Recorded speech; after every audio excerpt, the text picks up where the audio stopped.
I guess every country always has to look up in a way and put their military at the top because it's supposed to be a defensive way to it's a defensive tool, but the way that we use it, it's mostly always offensive. So I don't know, I guess you could skip that. I guess No, I got a couple things for you there. okay. So a part of it is propaganda, just especially anybody my age, just so indoctrinated by like, you clap at the soldiers, you say thank you for your service, and that those people are the reason that you and your family get to enjoy a nice life. Like that indoctrination goes deep.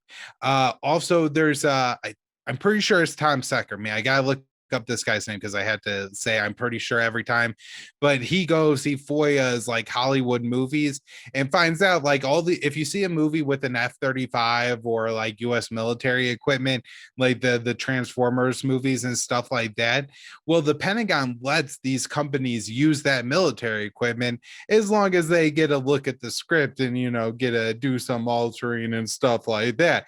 And so when you're growing up as a kid and you go to the movies and you see the Transformers thing and you got like the awesome animated Transformers on the deck of the aircraft carrier, and you have these like really cool looking dudes like saluting next to them, and the F-35 is coming and landed, I like that, especially as a young boy, that stuff like really does like run deep in you and stuff. Also, our politicians are all liars and frauds. And so I think when you're looking at like a respectable institution, the military is like the least offensive. They make people the least mad the least often. Like, no, however you feel about like the courts, like they've probably ruled on something in the past 10 years that you absolutely can't stand and you hate. The same thing with like most presidents and Congress. Like Congress's approval rating is low, the Supreme Court's is low. The military's hangs around 50%.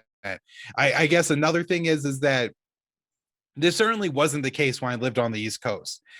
New Hampshire was an exception, but Massachusetts, this wasn't the case. But like in St. Louis and now Colorado, where I live, in New Hampshire, like you drive down the road and like my son's in the Marine, on the back of their car, Vietnam vet, Iraq War vet, like you know what I mean, like you're just around vets all the time, and so like them, what I mean, and when you talk about the military, in a sense, like when you're talking about the narrative, you're talking about the generals and what they say because they're the ones on TV, they're the ones that talk to Congress, they're the ones that write policy. But I think sometimes when you ask people about the military, you're talking about my friend Tom. He's a good dude. Like, he's a straight talker. He might say some offensive stuff and we might not agree on everything, but usually like if a military guy, they're not somebody that's gonna lie to you, and like I think we project that reputation onto the entire military when really it's just like a feature of like kind of these men.